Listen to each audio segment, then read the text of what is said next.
Hérétique est un podcast politique mêlant entretien et débat. Hérétique pour questionner les dogmes et les mythes. Hérétique parce que la politique n'est pas la religion. Hérétique parce que vouloir penser est toujours le début de la dissidence. Fantôme de la gauche, seconde partie. On pourrait récapituler tous les abandons de la gauche, en fait, qui a abandonné un grand nombre de combats, et on va continuer à en parler. Mais dans votre livre « Penser contre son camp », vous évoquez, au tout début d'ailleurs, votre premier terrain de travail de sociologue. C'est très intéressant parce on l'aborde rarement sous l'angle politico-idéologique, comme on le fait là. C'est la question de l'art contemporain. Comment vous situez la question de l'art contemporain dans les démissions de la gauche ? Alors c'est compliqué comme question, mais j'ai abordé cette question-là au tout début du livre parce que tout simplement, ce livre est organisé chronologiquement en fonction des tribunes que j'ai publiées dans la presse.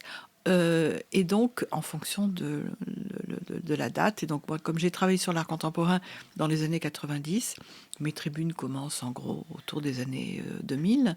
Et alors la question est un peu compliquée, mais tout simplement, être de gauche à l'époque où j'ai fait mon enquête consistait à défendre l'art contemporain. C'est ça. Considéré comme étant l'avant-garde, et on était dans l'idée d'une querelle des anciens et des modernes. En gros, si vous étiez de droite, vous étiez réac et vous étiez contre l'art contemporain. Si vous étiez de gauche, c'était le contraire. C'est toujours le cas. C'est plus compliqué, c'est beaucoup plus compliqué, parce que était arrivé au début des années 90 ce qu'on a appelé la querelle de l'art contemporain, qui avait été donc très attaquée pour sa dimension institutionnelle par un certain nombre de gens, dont des gens de gauche. Bon.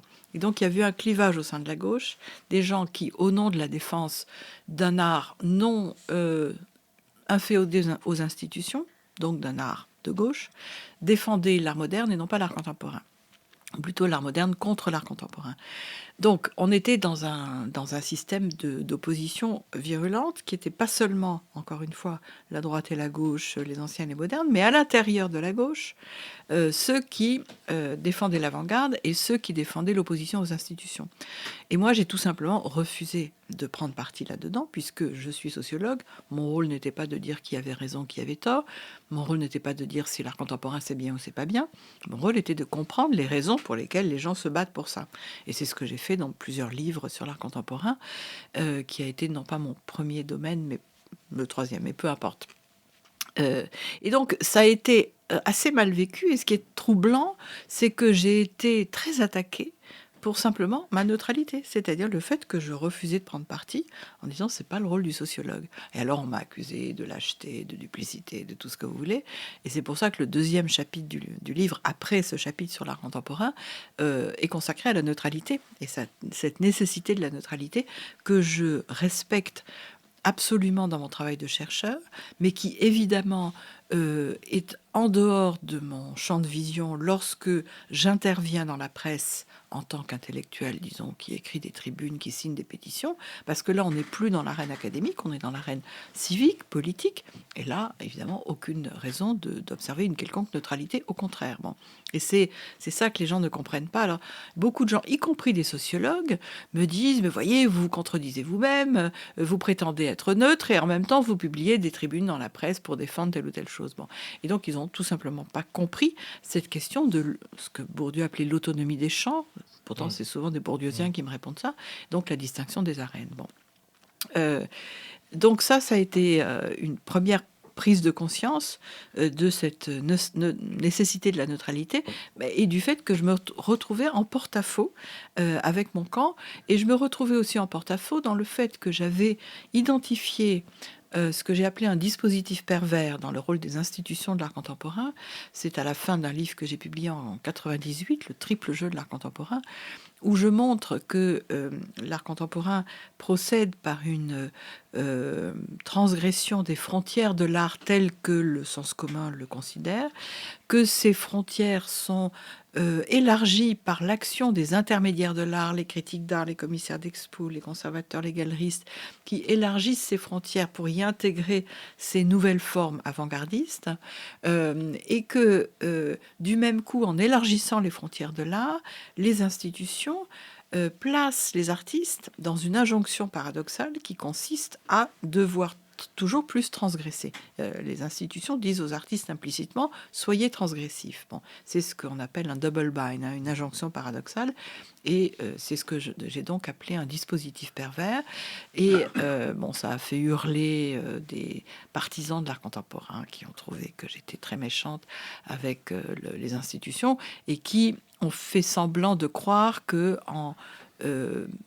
en identifiant, en diagnostiquant un effet pervers du rôle des institutions, je m'attaquais à l'art contemporain lui-même. Voilà. C'est-à-dire qu'en réalité, le questionnement même, l'interrogation ouverte est vécue immédiatement comme une preuve de non-adhésion. Est-ce que c'est pas même la définition de la gauche contemporaine dont on parle, le fait de disqualifier quelqu'un qui n'adhère pas immédiatement au postulat idéologique? Oui, alors c'est un mot que j'ai appris à prononcer très récemment, mais qui, à mon avis, renvoie à quelque chose de plus ancien, qu'on appelle le campisme, c'est-à-dire le fait de raisonner uniquement en termes de camp. La grande question que se posent les gens, et je pense surtout les jeunes aujourd'hui, dans quel camp vous êtes et dans quel camp je suis? Est-ce que je suis dans le bon camp ou dans le mauvais camp? Si je suis dans le camp de gauche, tout va bien. Si je suis pas dans le camp de gauche, tout va mal, je suis dans le mauvais camp. Et donc, moi, j'ai été évidemment qualifiée de droitière, voire d'extrême droitière, par des gens qui ont une conception extrêmement limitée de ce que doit être la gauche et qui s'interdisent de raisonner selon des principes et qui ne raisonnent qu'en termes de camp. Et moi, ce que je dis à la fin du livre, c'est qu'il faut qu'on apprenne à nous positionner dans les grands débats en fonction des valeurs qu'on veut défendre, des principes qu'on veut défendre, et non pas en fonction du camp auquel on est censé appartenir. Voilà. Un champ supplémentaire qui a été abandonné par la gauche et dont vous parlez également dans votre livre, c'est la question du mérite. Oui. Alors peut-être que c'est un peu plus compliqué parce que du côté de la droite traditionnelle, on va dire, parce que aussi c'est compliqué la droite, hein, c'est pas simple du tout. La droite traditionnelle, le discours est le suivant: les hiérarchies sociales telles qu'elles sont aujourd'hui reflètent le mérite de chacun. Si quelqu'un est pauvre, c'est qu'il le mérite. Et en haut de la hiérarchie sociale, ce sont des gens qui ont un très grand mérite. C'est une chose qui demeure. Donc la gauche tient effectivement un discours qui est beaucoup plus nuancé que ça. Qui est plus compliqué. Je dirais pas tant que c'est la droite, mais c'est le sens commun de gens pas très éduqués, hein, et qui savent pas très bien ce que c'est que la société. C'est la pensée traditionnelle, en tout cas. Oui, c'est une pensée traditionnelle. Les choses sont à leur place. Voilà, absolument. Le absolument. monde est respecté. Alors ça, c'était un des grands apports de Bourdieu, qui a passé beaucoup de temps à montrer que derrière les positionnements liés au mérite, il y a en fait des positionnements liés à l'origine sociale. Bon, c'est ça son grand apport. Un déterminisme social énorme. Absolument. Très, très... Alors j'ai retraduit ça dans un livre qui s'appelle La valeur des personnes, en disant qu'il y a d'un côté des qualités personnelles que nous attribuons aux gens, l'intelligence, la beauté, la gentillesse, tout ça, et de l'autre des qualités statutaires, le fait d'être diplômé, d'être d'une certaine origine sociale, etc. Bon. Et donc, ce que fait la sociologie de Bourdieu, c'est de mettre en évidence les qualités statutaires derrière les qualités personnelles et de réduire les qualités personnelles aux qualités statutaires. Bon, ce qui me paraît justement très réducteur parce que nous savons tous très bien naviguer entre les deux et on sait très bien passer de l'un à l'autre. Et donc, je pense que la vision de Bourdieu, elle est partiellement juste, mais elle est extrêmement réductrice. Et elle a par ailleurs un effet pervers qui est que en disant aux gens, finalement, vous voyez, quand on vous donne une bonne note à l'école, c'est pas parce que vous avez bien travaillé, mais c'est parce que vous avez des avantages liés à votre origine sociale. Il enferme les gens dans une sorte de fatalisme qui font que ils vont renoncer à travailler, à aller plus loin, parce qu'ils s'imaginent que tout ça est complètement figé, impossible, et que la reproduction est automatique. Bon. Donc ça a été vraiment un des grands mantras, et ça l'est toujours des bourdieusiens, c'est la dénonciation du mérite comme étant une illusion imposée par les dominants pour légitimer leur domination, en gros. Bon. Moi, ce que je dis, c'est que dans le sens commun, le mérite est un des critères de l'équité. Un autre critère, c'est l'égalité. Bon. Un autre critère, c'est l'ordre de naissance, par exemple.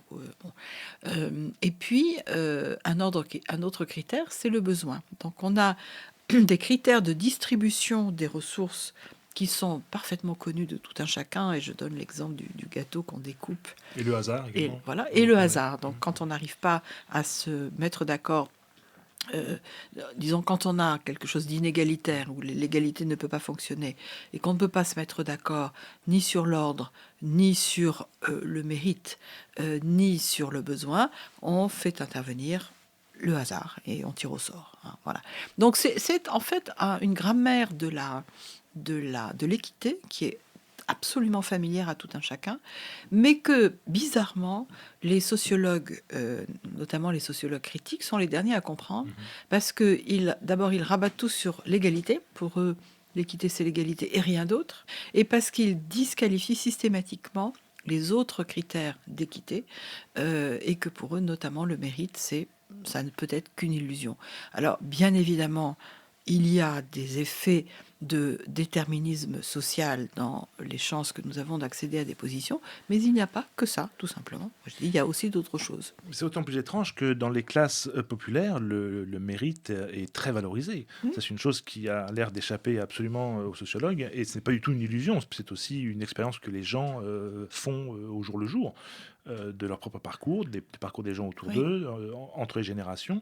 C'est une valeur qui est extrêmement importante. Et c'est une valeur qui est valorisée à travers une des deux définitions du mérite, qui est le travail. L'autre définition du mérite repose sur ce que j'ai appelé la grâce, c'est-à-dire, par exemple, le fait d'être né avec un talent. Hein, le don inné, bon, ça c'est la grâce. Bon.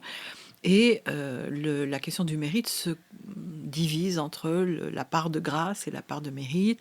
Et en gros, ce qu'on sait très bien, c'est que les gens qui naissent avec un certain talent, s'ils ne travaillent pas pour le faire fructifier, ils iront pas très loin. Et les gens qui travaillent beaucoup, beaucoup, beaucoup, s'ils n'ont aucun talent du tout, ils iront pas très loin non plus. Et donc, la réussite, c'est une combinaison des deux. Et vouloir réduire à un seul élément, c'est encore une fois une fausse pensée. C'est un empêcheur de penser, comme je dis souvent. Oui, et l'on voit bien que la gauche n'est plus du tout en contact avec les milieux populaires, parce que dans le monde ouvrier, le feignant est très très mal vu. Et là aussi, on peut faire le lien avec une notion plus générale que la gauche a complètement abandonnée, qui est la notion de travail.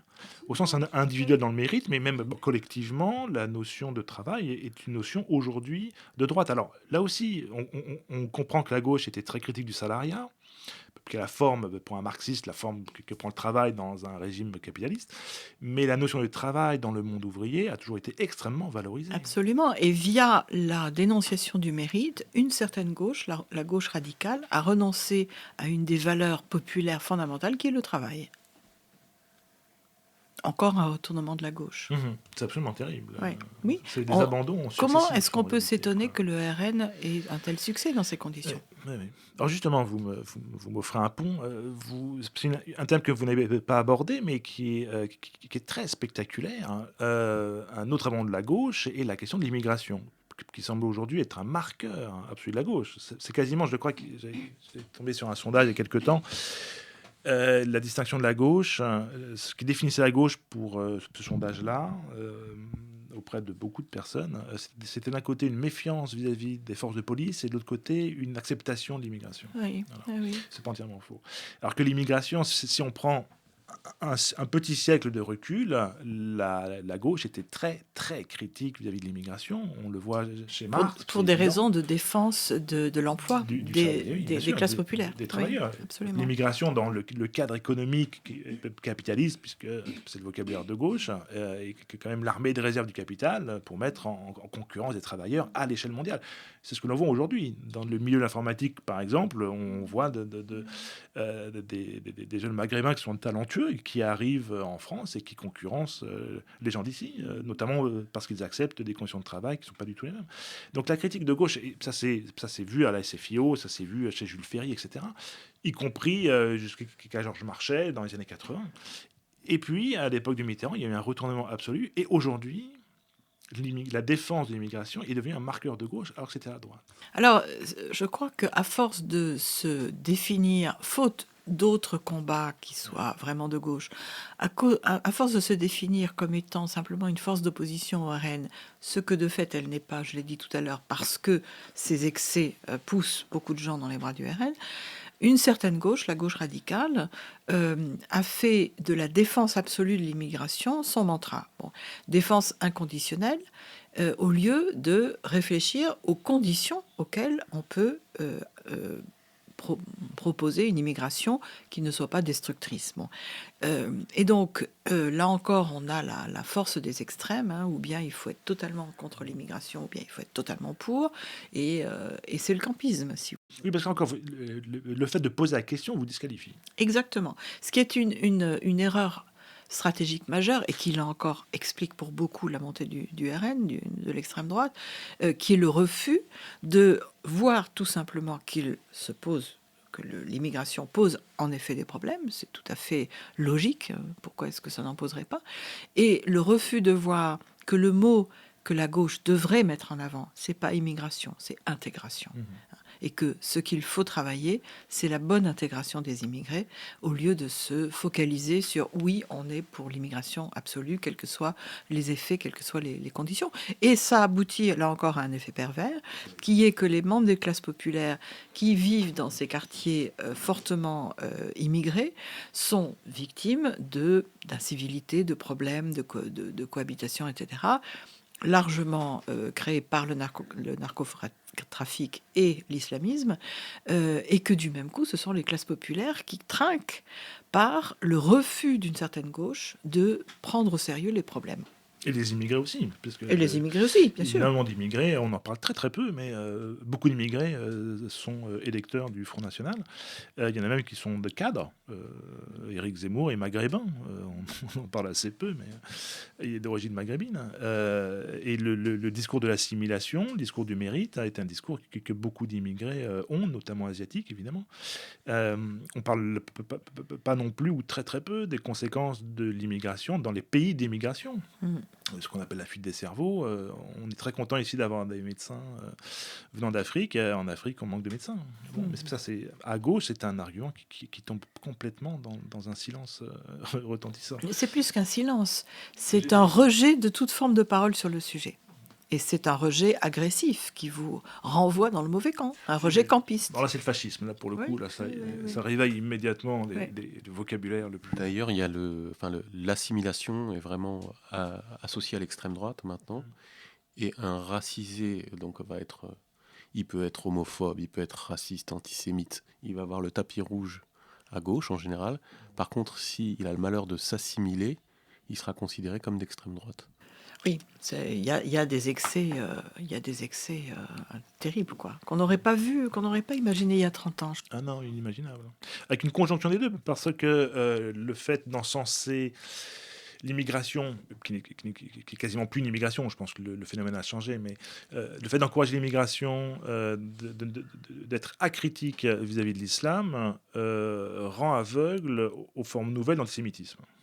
Et là aussi, vous évoquez le fait que la haine du juif est passée de la droite extrême droite très classique. On se souvient de Jean-Marie Le Pen, moi j'étais jeune dans les années 80. Et aujourd'hui, le Front National est devenu le refuge. Oui, alors c'est très cynique de leur part. Hein. Ils ont bien compris. Ils ont bien compris que pour alimenter leur discours anti-musulman, c'est bien de se présenter comme les alliés des Juifs, et que du même coup, en même temps, ça les distingue par rapport à, là encore, une certaine extrême gauche ou gauche radicale qui a viré vers un antisionisme fortement antisémite. Quoi. Renouant là aussi avec un vieil antisémitisme de gauche. Là, pour le coup, c'est pas complètement Oui, bien sûr. Cet antisémitisme de gauche existe depuis le 19e siècle. Hein. On l'a vu à plusieurs reprises. Chez Proudhon, mais notamment. Voilà, chez Proudhon, chez Marx. Oui, enfin chez pas mal de héros de la gauche, mais il avait été mis en sommeil par l'affaire Dreyfus, qui a rebattu les cartes dans le sens où le discours comme quoi les juifs seraient tous des capitalistes et donc des méchants a pris du plomb dans l'aile et la gauche, à partir, disons, du début du XXe siècle, s'est reconstituée sur une base de lutte contre l'antisémitisme qui a été vraiment un marqueur de gauche très important pendant plusieurs générations. Et ce marqueur de gauche, là encore, s'est effondré, notamment après le 7 octobre. On peut dater quand même un peu avant, notamment avec le renversement, je crois, de l'antisionisme. Le sionisme était de gauche dans les années Oui. 50-60. Les kibboutz étaient vus d'un très bon œil par les Absolument, anarchistes, etc. absolument. Il y a un retournement... Ce que les jeunes LFistes d'aujourd'hui ne pourraient pas comprendre. C'est inimaginable. Quoi. Inimaginable Oui. pour eux. Mais c'est comme sur l'immigration, on a énuméré un certain nombre de retournements qui sont très difficilement concevables pour les gens qui n'ont pas vécu. Et même quand on l'a vécu, c'est difficilement... c'est un phénomène qui est vraiment historique, très très très profond. Absolument, absolument. Le retournement sur Israël, ça vient de Staline. De Il y 67, a eu le moment plusieurs moments. où Israël ne fait plus partie des peuples victimes, mais devient un peuple qui s'assume et dominant. Comme pour le Sûr dire. de lui et dominateur. Sûr comme de lui disait De dominateur, Gaulle, voilà, voilà. pour le mot de Ouais, Gaulle. ouais. Et là aussi, peut-être que vous n'en parlez pas non plus, mais la gauche a pris un goût particulier pour le victimisme. Oui, Ça, c'est aussi très, très frappant. C'est pas du tout une évidence dans la gauche historique du 19e et du début du 20e siècle. oui, qui était plutôt une gauche héroïque. Quand on entend les paroles de l'Internationale, Oui. c'est pas du tout des paroles de victimisation. Non. Et là, on a vraiment un dolorisme victimaire qui est devenu, là encore, un marqueur d'une certaine gauche radicale. Alors avec les femmes qui sont toujours victimes, les personnes de couleur qui sont... Je dis pas les racisés, parce que c'est un vocabulaire woke Nous sommes d'accord. qui enferme les gens dans l'idée qu'on serait forcément, si on est de couleur, forcément victime du racisme, et si on est blanc, on est forcément raciste. Bon, voilà, ce que je trouve absolument inacceptable. Raciste. Voilà, voilà, et On n'en sort pas. totalement raciste. Voilà. Le vocabulaire, le nouveau vocabulaire qu'on a vu monter depuis quelques années, racialisation, racisé, racialisé, etc., est un vocabulaire raciste, mais qui ne s'assume pas comme tel. Bon.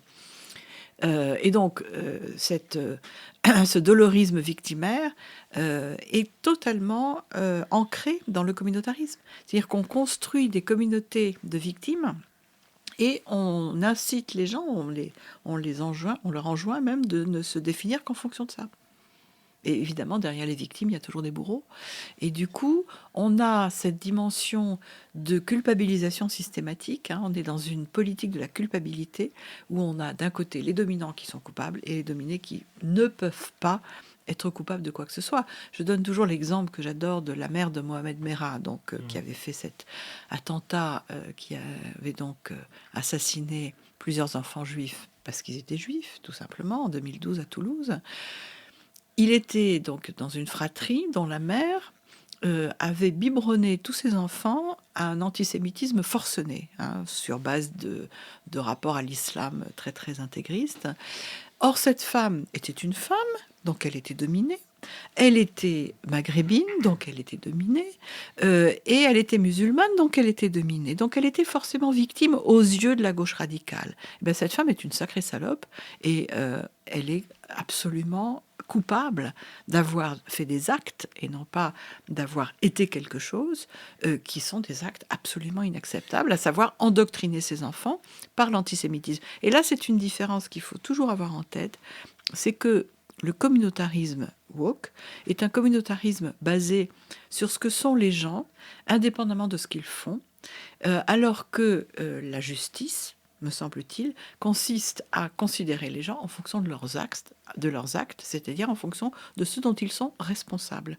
Et ce communautarisme qui classe les gens en fonction de caractéristiques de naissance, le sexe, l'orientation sexuelle, la couleur de peau, etc., est absolument inacceptable. C'est une injustice fondamentale, puisque, encore une fois, ce n'est pas sur ce qu'on fait qu'on est jugé, mais sur ce qu'on est censé être. Et je ne comprends pas que à gauche, on puisse encore accepter ce genre de discours et considérer que les gens qui critiquent le wokisme seraient forcément de droite. Alors que d'autant plus que la gauche se caractérisait par la visée d'émancipation, et que la visée d'émancipation est précisément l'arrachement à ces déterminismes. Bien Donc sûr. la gauche les rattache, donc elle est très clairement dans une anti-autonomie, anti-émancipation. C'était l'expérience du mouvement ouvrier. Le mouvement ouvrier, c'était des gens dominés, de chez dominés. Et en même temps, le mouvement ouvrier a été un mouvement de conquête extrêmement combatif, héroïque à certains moments, etc. Donc même les fondements de la gauche contredisent même ce que la gauche a été aujourd'hui. Exactement. Voilà. Exactement. D'autant plus que les ouvriers du 19e, c'était pas du tout les banlieues d'aujourd'hui. Le niveau de vie était Bien sûr, incommensurable. bien Voilà. sûr, bien sûr. Aucune génération d'immigrés était aussi bien accueillie que celle d'aujourd'hui, Bien sûr. depuis 40 ans. Est-ce qu'on pourrait tenter d'expliquer à vous entendre? J'ai l'impression, moi, que ce discours entre guillemets de gauche, là, est en réalité une sortie de la civilisation occidentale, au sens où elle a été un lieu où s'est développée une pensée d'émancipation. Est-ce Alors, que la gauche n'est pas justement une tentative de revenir à une prémodernité? je ne dirais pas les choses comme ça, mais je pense que cette gauche radicale, qui encore une fois n'est pas toute la gauche, communautariste, woke, etc., est une gauche qui a été énormément investie par le mouvement décolonial, qui est un mouvement qui consiste à considérer que tout doit être lu au prisme de la colonisation et que nous vivrions dans un monde encore totalement imprégné de colonialisme et que il y a bien évidemment les méchants colons ou héritiers de colons et puis les gentils victimes de colons. Bon. Or, ce décolonialisme se manifeste concrètement par un refus de l'Occident, ce qu'on appelle le Sud global, qui est donc mis en avant par les décoloniaux. Et donc, il y a une forme de culpabilisation de l'Occident, et puis de culpabilisation des hommes, de culpabilisation des Blancs, l'idée du privilège blanc qui est quand même une aberration parce que ne pas être discriminé, c'est pas un privilège, c'est normal, c'est tout. Voilà. Et parler de privilège pour quelque chose qui relève de quelque chose de normal, à savoir ne pas être discriminé, c'est quand même aberrant. Voilà, bon. Et donc, je pense que l'influence du mouvement décolonial fait beaucoup pour décrédibiliser non seulement l'Occident, mais avec lui des valeurs qui ont toujours été fondamentales à la gauche, à savoir les valeurs des Lumières, que sont l'universalisme, l'égalité des droits de l'homme. Et ces valeurs-là sont discréditées par les décoloniaux comme étant des valeurs occidentales. Bon. Donc on assiste à des coups de boutoir contre l'Occident, qui deviennent du même coup des coups de boutoir contre des valeurs qui sont traditionnellement portées par la gauche. Je suis d'accord, mais est-ce que l'infiltration par le décolonialisme dont vous parlez n'est pas la phase ultime, au sens où le tiers-mondisme qui a émergé dans les années 70 n'a pas du tout attendu les décoloniaux. C'est-à-dire que le discrédit de l'Occident par la gauche est beaucoup plus ancien en réalité. Et on peut même se demander si le totalitarisme que la gauche a inventé en Russie en 1917 n'est pas une volonté, Oui, une tentative mais sortir du monde moderne. Mais vous oubliez l'influence absolument délétère du communautarisme qui est venu ajouter à l'ancien tiers-mondisme une dimension d'enfermement des individus dans des communautés d'appartenance, non pas dans des destins, mais dans des appartenances identitaires. Et c'est ça qui a fait déraper ce tiers-mondisme-là vers un décolonialisme qui est foncièrement communautariste et qui est du même coup assez opposé à tout ce à quoi on est attaché normalement quand on est à gauche, c'est-à-dire l'idée que les individus doivent être considérés avant tout comme des membres de l'espèce humaine et que c'est à ce titre qu'ils ont des droits et non pas en tant que membres de communautés d'appartenance identitaire auxquelles ils ne peuvent rien. Et des devoirs. Et des devoirs. Qui n'est pas un mot de droite non plus. C'est non plus. étonnant. Non, oui, On cherche toujours absolument. le droit à gauche, le Absolument, devoir à absolument. droite. C'est pas le cas. Autre question, pour tenter de comprendre ce phénomène historique que nous sommes en train de commenter, ce retournement. Est-ce que la gauche n'est pas devenue, en fait, enfin la gauche dont on parle, un mouvement de sacralisation de la réalité, au sens où toutes ces prises de position ne seraient que rationalisation de forces qui se déroulent dans la société, mais sur lesquelles on n'a pas prise. Exemple, la question de l'immigration, ce sont des phénomènes géopolitiques très importants qui se déroulent dans toute l'Europe. C'est un macro-phénomène en réalité qui a commencé à la fin du XXe siècle. C'est très difficile d'avoir une prise là-dessus. Euh, le discours pro-immigration est en réalité un discours qui explique que ce qui se déroule sous nos yeux, cette immigration massive, est très bien. Même chose avec la laïcité, c'est consécutif à cette immigration. Le développement de l'islam en France, on est pour, on est contre. En tout cas, l'islam prend de plus en plus de place, c'est de plus en plus visible. Est-ce qu'une manière de se rassurer n'est pas de dire que la laïcité, en fait, est un vieux truc baroque du XXe siècle et qu'il faut penser maintenant multiculturalité, multirelation. Et alors, je continue. Est-ce que le phénomène de haine anti-juive n'est pas simplement une abdication en face d'un phénomène de recherche de bouc émissaire, en face de problèmes qui se posent de grande ampleur, dans des sociétés en crise, etc. Est-ce que tout ce qu'on a énuméré, l'art contemporain, est-ce que, je vais émettre un avis très subjectif, est-ce que l'adoubement de l'art contemporain n'est pas simplement une acceptation de ce qui se fait de toute façon aujourd'hui? Est-ce que c'est pas le cas pour on tous peut ces se poser la discuter question dans ces termes, mais du coup, vous oubliez totalement la dimension économique. Or, le néolibéralisme continue d'être fortement, et à juste titre, critiqué par toutes les formes de gauche. Gauche radicale et une partie d'une gauche social-démocrate qui a été très ambiguë par rapport au néolibéralisme. Elle, à mon avis, était surtout très naïve, mais bon. Mais en tout cas, on garde un discours très anticapitaliste, anti-néolibéral. Donc c'est l'idée qu'on se contenterait d'accepter l'existant. Ça peut marcher pour certaines choses, mais pas pour la dimension économique, qui est quand même importante à gauche.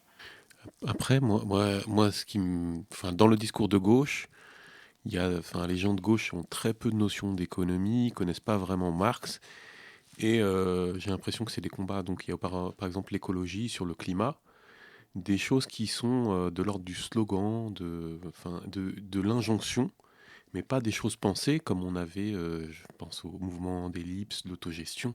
On est dans des choses complètement différentes. C'est pas du tout une critique du capitalisme réel, c'est presque une religion. On est anticapitaliste, mais on ne sait pas ce qu'il y a derrière le mot capitalisme. Les gens, il y a la gauche Internet qui se fait des millions avec YouTube, etc., qui portent des t-shirts et ils se disent anticapitalistes parce qu'ils disent facho. Il y a pas de. C'est vrai qu'ils gardent ça, mais un peu comme.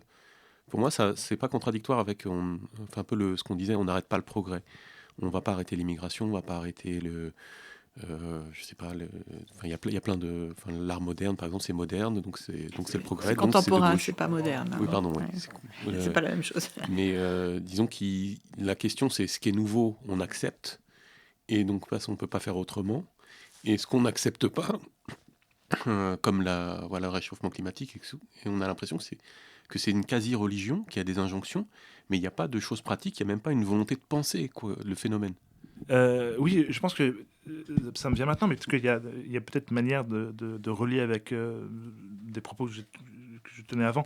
Est-ce que cet anti-néolibéralisme, est-ce qu'effectivement cette inquiétude rebelle en face d'état de la planète, de l'écologie, n'est pas pour, ça va vous parler, de la distinction bourdieusienne? Est-ce que c'est pas une manière de se distinguer justement des classes populaires qui, elles, souhaitent l'ascension sociale, alors que le discours de gauche, aujourd'hui, est un discours de riches, en grande partie. Les riches votent à gauche, les pauvres votent à droite.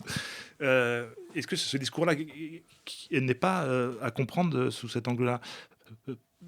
Parce que cet engagement anticapitaliste de la gauche, ou pro-écologie, en fait, n'a pas de conséquences réelles sur le mode de vie des gens. Je connais aucune personne de gauche qui ait renoncé à prendre des crédits dans une banque, qui ait refusé une ascension hiérarchique, une augmentation, etc., etc. C'est-à-dire que ça reste des engagements très, très verbaux. Il n'y a pas du tout de conséquences. Oh, Alors, il y a comme quand pour tout même, le, il y a quand comme même pour des tout le gens, reste, hein, vous me direz. il y a Mais, quand même des gens qui s'engagent dans leur vie, qui. mais ils n'ont pas de discours là en général, ils sont quand même très critiques. Mais en tout cas, je pense qu'il faut prendre en compte le fait qu'on peut en effet mettre en avant des motivations de distinction, mais ça marche pour tous les comportements. Bon.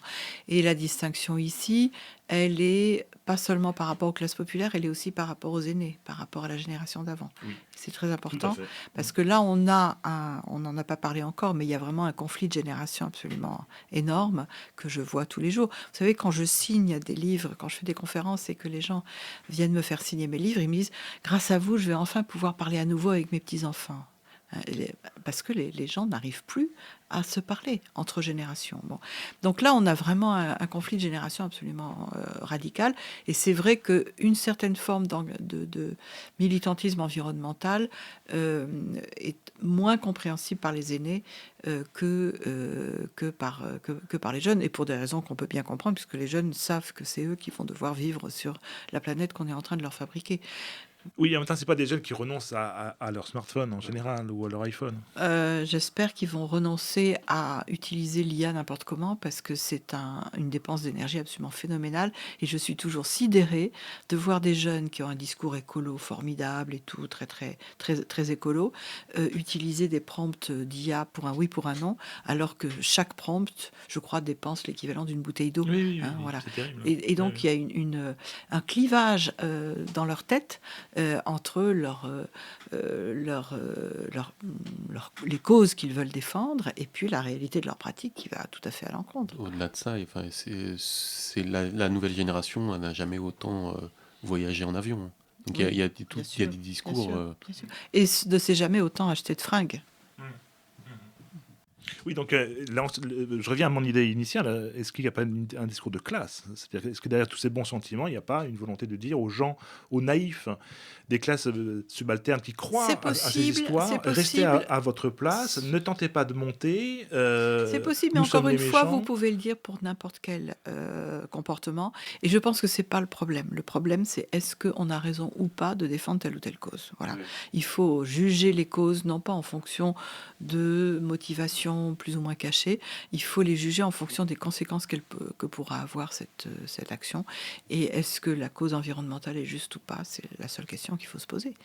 Que je me pose à titre personnel depuis 50 ans et plus. J'étais abonnée à la première publication écologiste en France, Survivre et Vivre, voilà, au début des années 70, donc je suis une vieille militante écolo. Voilà. Mais je pense qu'il faut se poser les questions, encore une fois, en termes de principe. Alors, ce discours, dernière question, ce discours que vous tenez me semble entendable par beaucoup de gens. Et pour quelle raison ce n'est pas un discours qui peut être articulé à, peut-être pas un parti, mais en tout cas un camp politique? Pourquoi ça n'existe pas? C'est une bonne question. Moi, je ne cesse de me dire pourquoi est-ce qu'on n'a pas un parti politique qui relaye nos positions. Je suis assez malheureuse. J'avais d'ailleurs fait une tribune dans Le Monde il y a 1 an et demi, au moment où il fallait voter pour les européennes, et qui disait qu'on était orphelin, quoi, qu'on ne savait pas pour qui voter. C'était la première fois que ça m'arrivait. Hein. Et donc, moi, je suis assez malheureuse qu'on n'ait pas encore un parti qui revendique une position ouvertement à la fois républicaine, universaliste, démocrate, laïque, écologiste. Alors, il y a Place Publique, féministe, il y a antiraciste, il y a Place Publique auquel j'ai adhéré. J'ai adhéré à la fois au PS et à Place Publique pour faire ceinture et bretelles, bon, puis en espérant faire tomber au PS ceux qui sont partisans d'un rapprochement avec LFI. Ça n'a pas marché pour le moment, mais on ne sait jamais, ça peut arriver. Donc voilà, moi j'attends qu'on ait vraiment des politiques qui s'emparent de cette cause et et qui la porte, voilà, et qui n'ait pas peur de se faire taxer de trumpiste parce qu'ils vont dénoncer le wokisme, ce qui évidemment m'arrive tous les jours. Et là, j'insiste sur cette question-là qui me tient à cœur. Les réseaux sociaux sont absolument délétères. Bon, j'appelle ça les ragots sociaux. Le durcissement des positions politiques, la sloganisation de la vie politique, la réduction des gens à des camps sans réflexion, sans considération du contexte ni rien, sont à mon avis en grande partie l'effet de la surutilisation des ragots sociaux. Et je viens de sortir dans la revue Cité, le dernier numéro, j'y ai co-dirigé un dossier intitulé « Les ravages des réseaux sociaux », où on essaye de faire le point sur toutes les dimensions de ces ravages pour inciter à ce qu'il y ait une régulation beaucoup plus ferme de l'accès aux réseaux sociaux. Dernière question, la vraie dernière question. Est-ce que vous ne pensez pas qu'il y aurait plutôt une réorganisation complète du logiciel, du paysage politique, et de cesser de parler de gauche et de droite? Ça va être compliqué parce qu'on a du mal à se passer de ces catégorisations. Moi, ce que je préférerais, c'est qu'on revienne aux fondamentaux de la gauche, c'est-à-dire être de gauche, c'est considérer que la collectivité a un devoir d'assistance envers les plus faibles, que ça se manifeste concrètement par le consentement à l'impôt, le consentement à la loi, le consentement à la régulation. Et qu'avec ce logiciel-là, on va avoir des clivages assez nets entre ceux qui vont mettre en avant la liberté individuelle et ceux qui vont mettre en avant le devoir de solidarité avec tout ce que ça implique comme obligation. Vous pensez que c'est clivant, ça? Oui, je pense que ça reste très clivant. Vous venez d'entendre la seconde partie de l'émission Fantôme de la gauche avec Nathalie Hennig. Rendez-vous dans 15 jours pour un nouvel entretien. Vous pouvez retrouver les liens des documents évoqués lors de l'émission ainsi que d'autres permettant de prolonger la réflexion sur notre site hérétique.fr. Ce podcast est disponible sur toutes les plateformes d'écoute.